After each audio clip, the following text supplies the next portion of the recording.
እመቤቴን እንደዚህ የምትሉ ልጆች በልጃችሁ ድረስ አታስጠሉ። እግዚአብሔርን በጣም መጥፎ ነገር ነው። ጎን ለጎን ደግሞ መፍትሄዎችን መፈለግ ደግሞ በጣም የሚያስፈልግ መሆኑን መግለጽ እፈልጋለሁ። ያ አዳማ ላይ ጠርቶ ያስደበደበው ሰው ደግሞ እሱም የበለጠ ፍተሻ የመጀመሪያ ቀን ግንኙነቱ አይመስለኝም። ምክንያቱም ካንተ ጋር ያልጨረስኩት ነገር አለ ብሎታል ቪዲዮ ላይ እና ያ ሰውም መመርመር አለበት። በጣም ኦርቶዶክስን ከለላ አርጋችሁ ኦርቶዶክስን ተሰጋስጋችሁ ኦርቶዶክስ ስር ተወታትፋችሁ ማለት ነው። በየስርቻው በየኦርቶዶክስ ስር ተወታትፋችሁ ግብረሰዶማውያን እያስፋፋችሁ ግብረሰዶማውያን እንደፈለጋችሁ ምድርን ካጠፋችሁ በኋላ ትውልድ ጸረ ትውልድ አጥፊ በየትምህርት ቤቱ ህፃናቶችን ሌሎች ሰዎችን ካቆሸሻችሁ በኋላ ጸበል ሄጄ ራሴን ላረጋጋ ነው የምትሉ ንፍጥ ጭንቅላት ያላችሁ ሰዎችና ይሄንን የተቀበላችሁ ንፍጣም ሰዎች ይሄንን እንዴት ሲጀመር ጭንቅላታችሁ ምን አስቦ ነው ጭንቅላቴን አረጋጋለሁ የሚለው? አማኑኤል ነው እንዴ? ጸበል ቦታ ያሉትን ገዳማት ቦታ ያሉትን ጸበል ለህክምና ያሉትን ደሞዛ ሊበቀላቸው ነው እንጂ የትኛው የእግዚአብሔር ቃል ነው ግብረሰዶማውያን የደፈራችሁ ኑ እናንተ ኃጢአተኞች ናችሁ ወደኔ ብሎ ያለው? የትኛው መጽሐፍ ቅዱስ ላይ ነው ያለው? ስለዚህ ጥፋቱ እንዳለ ሆኖ እሱን መደብደብ በእንዲህ አይነት ነገር ውስጥ ማስገባት ትክክል አይደለም። ይሄ መታረም ያለበት ነው። ጋዜጠኝነት ብዙ ዕውቅናን ይዞ ይመጣል፣ ብዙ ተጠያቂነትና ኃላፊነትንም ይዞ ይመጣል። በሙያ ውስጥ ያላችሁ ወይንም በሌላ በዕውቅና ቦታ ያላችሁ ሰዎች ዕውቅና ብዙ ጥሩ ነገሮችን ይዞ እንደሚመጣ ብዙ ኃላፊነቶችም እንዳሉ መገንዘብ ያስፈልጋል። እግዚአብሔር ኃጢአተኞችን ነው ወደ ራሱ የሚጠራው የምትሉ በጣም የእውቀት ማነስ ብቻ ሳይሆን ይሄ የአይምሮ ድሃ የሆናችሁ ሰዎች ታዘብኳችሁ። የኛ ጸበል መሸሸጊያ ጸበል ማራከሻ ታማሚ ሰዎችን ማዳኛ ነው እንጂ ጸበል ግብረሰዶማውያን የተደፈሩትን ሰዎች እንደ አማኑኤል መሸሸጊያ አይደለም። አማኑኤል ሰዷቸው። እነሱ እኮ አብደዋል። እነሱ አማኑኤል ነው የሚያስፈልጋቸው እንጂ ጸበል አይደለም። ጸበል ኦርቶዶክስ ለምን ቸርች አይልም? ለምን መስጊድ አይልም? ለምሳሌ ለምን የሆነ ቤተክርስቲያን አይጠራም? ሁሉ ጊዜ እንደዚህ አይነት ቆሻሻ እንደዚህ ልክስ ሰዎች እንደዚህ አይነት ተራ ሰዎች ምድርን ትውልድን የሚያጠፉ ሰዎች ሲመጡ ኦርቶዶክስን መሸሸጊያ የሚያደርጉ ሰዎች ተቀባዮቹ ደግሞ ኦርቶዶክስ ያልሆኑ ሰዎች ናቸው። ይሄ እንደዚህ ያድርግ እንደዚህ አይደለም እንደዚህ አላረገም እራሱ መጠርጠር አለበት እሱ ነፃ ሰው ነው ሶፎንያስ ይሄንን አላረገም የምትሉ ሰዎች ኦርቶዶክስን አትወክሉም። ጸበል ሄዷል ራሱን ሊያረጋጋ አትወክሉም። አይመለከታችሁም። እናንተ የምን አባቱ ጸበል ነው የሚሄደው? በህግ መጠየቅ አለበት፣ መቀጣት አለበት። ቆሻሻ ሰዎችን ደግሞ መቁረጥ።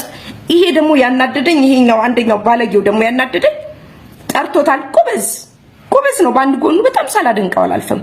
ጠርቶታል። ጋት ቀላል አይሆንምና እነኚህን ነገሮችን ብናስብ መፍትሄ ደግሞ የሚገኝባቸውን መንገዶች ማሰብ በጣም ያስፈልጋል። አሻም ቴሌቪዥን ነበር የሚሰራው። አሻም ከስራ እንዳገደው ገልጿል። እሱም ደግሞ ወደ ጸበል ቦታ ሄጃለሁ ብሏል።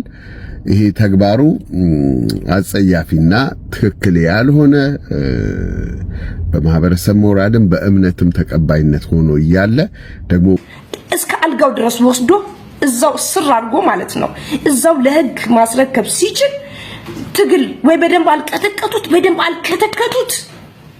የእውነቴን ነው የምላችሁ እኮ በጣም ከህሊና የወጣ ቆሻሻ ሰዎች ደግሞ አሁን ሚዲያ ላይ እየመጣችሁ እሱ ራሱ መጠየቅ አለበት። እሱ ማነው? ከየት አመጣ? ስልኩን እንደተቀያየሩ ምናምን እንዴ!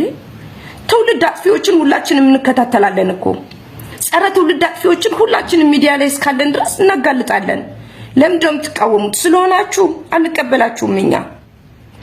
በጣም ባለጌዎች ቆሻሻ ብቻ አይገልጻችሁም። ይሄን ልጅ ዞራችሁ የምትቃወሙት ሰዎች ምናችሁን እንደሚያማችሁ ግን አላውቅም። እያበረታታችሁ እያስፋፋችሁ ቦሌ ላይ ያለው አሁን በየመንገዱ በየሆቴሉ ያየናቸው እህቶቻችን ሴት እህቶቻችን 16 17 በየግሮዘሪው በየካፍቴሪያው በየማሳጅ ቤቱ የምናያቸው ሀብታሞችም ይሁኑ ሌላ ቦታም ትልቅ ቦታ ያሉ ሰዎች ከፍ ያሉ ቦታ ሰዎች ይሄ ነገር እንዲስፋፋ ኢትዮጵያ ላይ የተፈለገ ነው። ዞራችሁ አድራጊውን ትታችሁ ድርጊቱን ተቃዋሚውን ፊታችሁን አዙራችሁ አይሆንም። ትውልድ አጥፊዎችን አሁንም እስካለን ድረስ በህይወት እንቃወማለን። ደግሞ ማስፈራራታችሁ ነው የሚገርመው። ምን ስለሆናችሁ የምታስፈራሩት እንዴ? ልጁ እኮ ኢትዮጵያዊነቱን ሃይማኖትነቱን መብቱን ነው የጠየቀው አይደል እንዴ? ይሄ እኮ ሲሆን መንግስት ነው መጠየቅ ያለበት። ባህልና ቱሪዝም አለ አይደል እንዴ? ኢትዮጵያ ውስጥ ባህልን የጠበቀ ስርዓትን ያከበረ ትውልድ መፍጠር መቻል አለበት። ምንድነው የምታበረታቱት?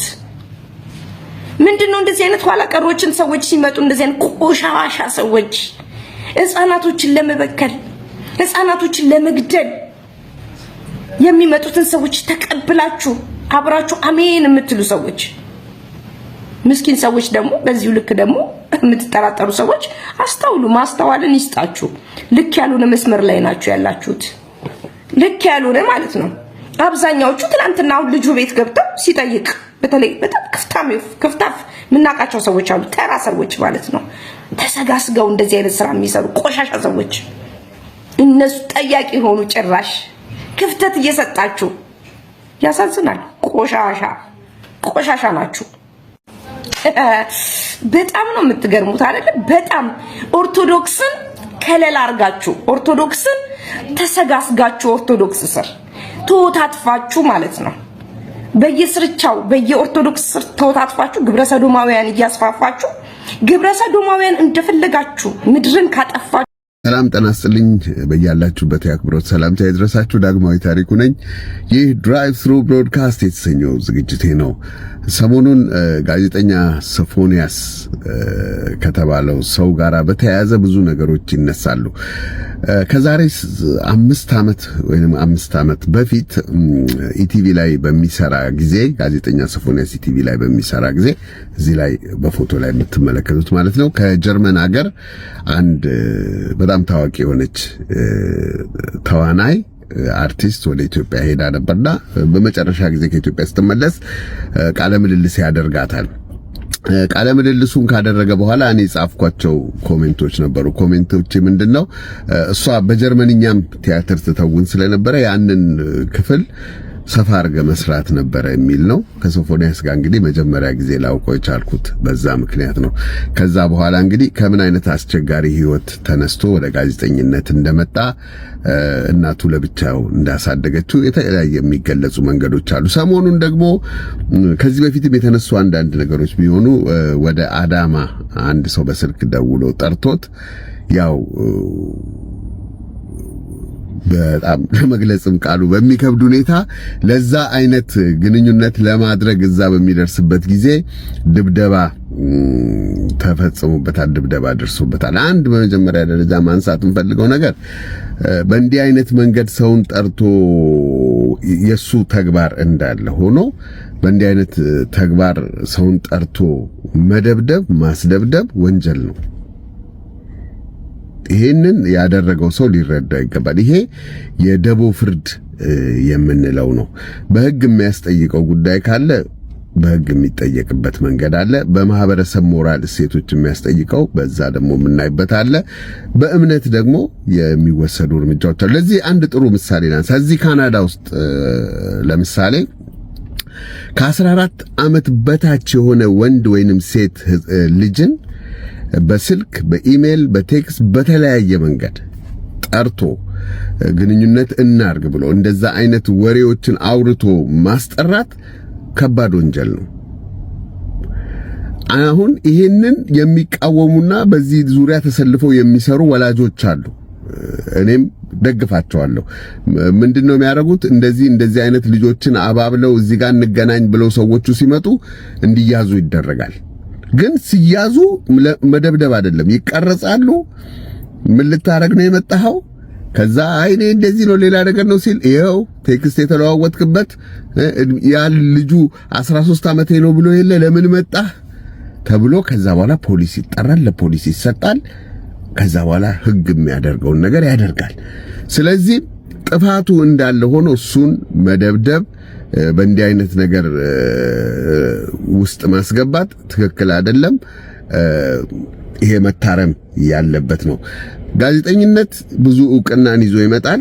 ብዙ ተጠያቂነትና ኃላፊነትንም ይዞ ይመጣል። በሙያ ውስጥ ያላችሁ ወይንም በሌላ በዕውቅና ቦታ ያላችሁ ሰዎች ዕውቅና ብዙ ጥሩ ነገሮችን ይዞ እንደሚመጣ ብዙ ኃላፊነቶችም እንዳሉ መገንዘብ ያስፈልጋል።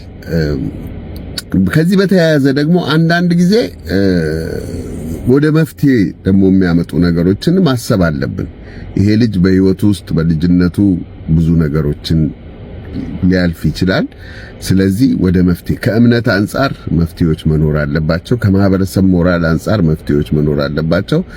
ህግም ይቀጣል፣ ግን የህግ የመጨረሻ ዓላማው ሪሃቢሊቴት እንዲያደርግ ሰው እንዲስተካከል መንገዱን እንዲያስተካክል ነው። በኢትዮጵያ ህግ ግብረ ሰዶማዊ የሆነ ነገር በኢትዮጵያ ህግ የተከለከለ ነው። በብላክ ኤንድ ዋይት በቃ የተቀመጠ ነው፣ ክልክል ነው። እንግዲህ ይሄ ሊታወቅ ይገባዋልና ይህንን ነገር ትኩረት እንሰጠው ነው። ከዛ ደግሞ በሱ ዙሪያ ያሉትን ቤተሰቡንም እናትየውንም ማሰብ ያስፈልጋል። የሚደርስባቸው መናጋት ቀላል አይሆንምና እነኚህን ነገሮችን ብናስብ መፍትሄ ደግሞ የሚገኝባቸውን መንገዶች ማሰብ በጣም ያስፈልጋል። አሻም ቴሌቪዥን ነበር የሚሰራው። አሻም ከስራ እንዳገደው ገልጿል። እሱም ደግሞ ወደ ጸበል ቦታ ሄጃለሁ ብሏል። ይሄ ተግባሩ አጸያፊና ትክክል ያልሆነ በማህበረሰብ ሞራልም በእምነትም ተቀባይነት ሆኖ እያለ ደግሞ ጎን ለጎን ደግሞ መፍትሄዎችን መፈለግ ደግሞ በጣም የሚያስፈልግ መሆኑን መግለጽ እፈልጋለሁ። ያ አዳማ ላይ ጠርቶ ያስደበደበው ሰው ደግሞ እሱም የበለጠ ፍተሻ የመጀመሪያ ቀን ግንኙነቱ አይመስለኝም። ምክንያቱም ካንተ ጋር ያልጨረስኩት ነገር አለ ብሎታል ቪዲዮ ላይ እና ያ ሰውም መመርመር አለበት። ምንድነው በመጀመሪያ ቀን ና ብሎት መጣ ወይ? ሌሎች ብዙ በህግ መታየት ያለባቸው አሉ። ፖሊሶች ይሄን ማየት አለባቸው፣ መመርመር አለባቸው። አመሰግናለሁ። ዳግማዊ በዚህ ልጅ ጉዳይ አስተያየት የምትሰጡ ኮመንት ላይ ምናምን እያየሁ ነው ማለት ነው። አትመጸዳደቁበት፣ አትመጸዳደቁ። ምን ምስኪን ነው።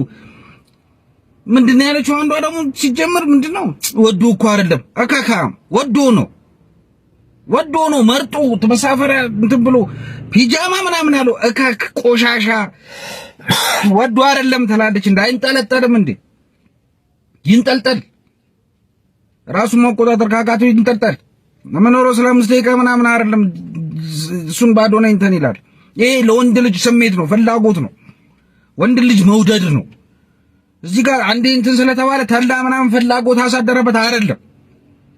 እሱ በምናምንም እንትን ብሎ እዛው ጓዳ ማብረድ ይችላል። አካካም ይሄ ስሜት ነው፣ ለወንድ ልጅ ፍላጎት ማሳደር ነው። አታሰማምሩት፣ አታቆለጳብሱት። በሽታ ነው፣ ሴጣን ነው ምናምን። ይንጠልጠል። ራሱን መቆጣጠር ካቃተው ወንድ ልጅ አይደል እንዴ? በቃ ይንጠልጠል። ቁጥጭ ብሎ መንጠልጠል ነው። በቃ አለቀ። ተበላሸ አድርስብህ። ከተበላሸ በቃ ተንጠልጠል። ራስን ደብቀ መኖር ከቻልክ ቻል። ዋጣ አድርገህ አትመጸዳደቁብን። ወዶ አይደለም ምስኪን ምናምን አትበሉ። በሽታ ነው ምናምን እንዲህ ያላችሁ ነው የምታለማምዱ። እከካ እመቤቴን ከሱ በላይ እናንተ ያናደዳችሁን ኮመን ስገባ ወይኔ እኔ መሰለ ልጅ ምናምን ምን ልትሉ ነው? ነገር ሰው ናቸው እኮ ልትሉ ነው? ልታለማምዱን እሱ ነው የሚያደርገውን ነገር ሳይሆን ማንነቱ ምናምን ልትሉ ነው? እረፉ፣ እግዚአብሔርን እረፉ። እናንተ ናችሁ አንድ ነቀርሶች። እዚህ ቫይረስ እመቤቴን ከነሱ በላይ እናንተ ናችሁ። ቀስ እያላችሁ ልታለማምዱ ነው። ሲያሳዝን። አትዘኑ ለእንደዚህ አይነት ሰው። ከካ ነገ አብሮ ሊበላ አብሮ ሊኖር ነው። ምን ችግር አለው ልትሉ ነው? እንደዚህ እየተባለ ነው የሚሄደው። እመቤቴን እንደዚህ የምትሉ ልጆች በልጃችሁ ድረስ አታስጠሉ። እግዚአብሔርን በጣም መጥፎ ነገር ነው የተናገርኩት፣ ይቅር ይበለኝ። አታስጠሉ፣ ነውር ነው። በቃ ተጠየፉ። እንዴት ነው ማትጠየፉት? ምስኪን ምናምን ትላላችሁ። በሽታ ነው።